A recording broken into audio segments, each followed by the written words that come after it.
que cabe à agência fazer e cabe aos membros permanentes do Conselho de Segurança da ONU fazer. O Brasil não se propôs a fazer isso. O que o Brasil se propôs? Havia uma dúvida de que o Irã não sentava para conversar. E eu cismei de que o Irã sentava para conversar. A Turquia também acreditava nisso. Nós fomos ao Teherã, depois de 18 horas conversando com o governo do Irã, ele aceitou conversar. Qual foi a nossa surpresa? É que aqueles que acusavam o Irã de que não queria conversar, ora, quando o Irã se dispôs a conversar, não quiseram conversar. Aí resolveram castigar o Irã para demonstrar que tinha força e até para dizer o que o Brasil está fazendo lá. Isso não é coisa de brasileiro ou de turco, isso é coisa, sabe, de gente grande dos Estados Unidos ou da Rússia. Sabe, é isso que aconteceu de fato. Porque o Ahmadinejad não só assinou uma carta conosco, como mandou, sabe, no dia exato, a carta para a agência. Dali eu imaginei que estavam criadas as condições para a negociação.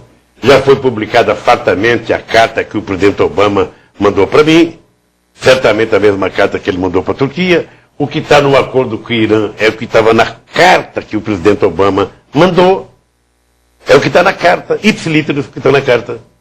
Sabe? E de repente ficaram, sabe, chateados, porque talvez, como é que pode um país como o Brasil, sabe, conseguir o que nós não conseguimos? É apenas porque eu acredito no diálogo. Apenas porque eu acredito no diálogo. Ou seja, eu acho que o político precisa compreender que não se faz mais política da forma que se fazia antes. Eu dizia que logo depois da Segunda Guerra Mundial era fácil. Roosevelt, Churchill e Stalin sentava em volta de uma mesa com um litro de uísque e tomava a decisão do mundo inteiro. Hoje nós temos que conversar com mais gente.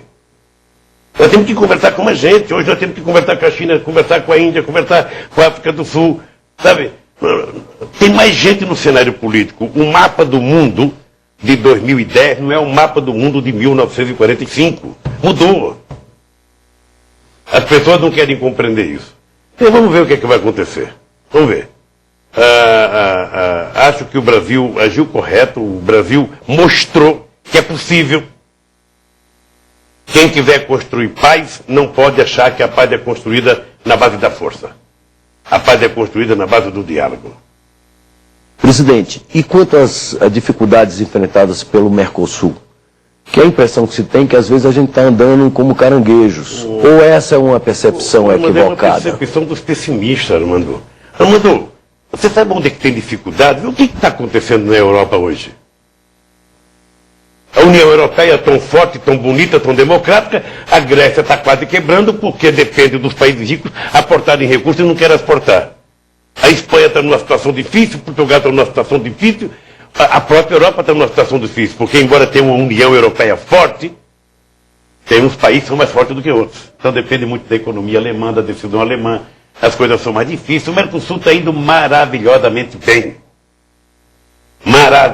Nunca nós comercializamos tanto, nunca nos respeitamos tanto, e eu acho que vai cada vez mais crescer. Agora, tem gente que é contra. Tem gente que é contra o Mercosul. Eu sou amplamente favorável ao Mercosul, à Unasul e à união de toda a América Latina. Ainda vocalizando críticas de adversários da política externa brasileira, muitos acham que ela está essencialmente terceiro-mundista, muito voltada para a África. Muitos criticam especialmente as relações com o governo Chávez e com o governo da Bolívia, do Evo Morales. Como é que o senhor responde a essas críticas? Olha, eu penso que o resultado econômico, o Armando, por si só fala do que nós fizemos. Quando eu tomei posse, eu tomei a decisão de que nós deveríamos primeiro fortalecer, sabe, o nosso continente. Depois a gente deveria procurar novos parceiros para que a gente pudesse fortalecer a nossa balança comercial. Fomos para a África, fomos para o Oriente Médio, fomos para o mundo asiático.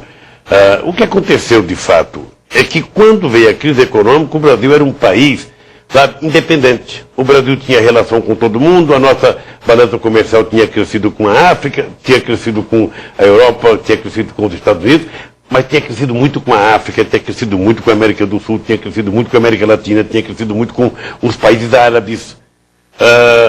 E aí as pessoas falam com a Venezuela. Veja, o Brasil tem uma relação extraordinária com a Venezuela.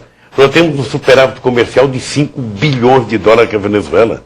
Não é normal e não é importante que a gente tenha um superávit desse tamanho. É preciso que haja um certo equilíbrio, que ninguém aguenta só ter déficit comercial.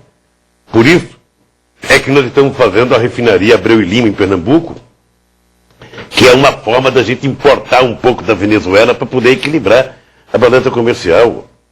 Eu penso que nós nunca estivemos tão bem na América do Sul e no Mercosul como estamos hoje. Com os problemas naturais de uma região empobrecida, de uma região que tem problemas. Mas quando é que você imaginava que a Bolívia tivesse 12 ou 13 bilhões de reservas?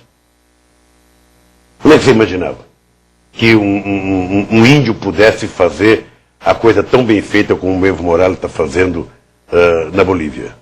As coisas estão andando. Ainda vivemos com os preconceitos.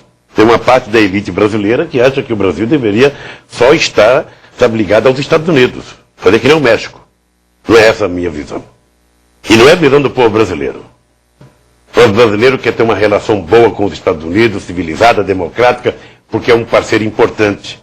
Mas nós não queremos ficar dependentes de um país ou de um bloco. Nós queremos ter uma relação muito, mas muito diversificada para poder melhorar a independência do Brasil.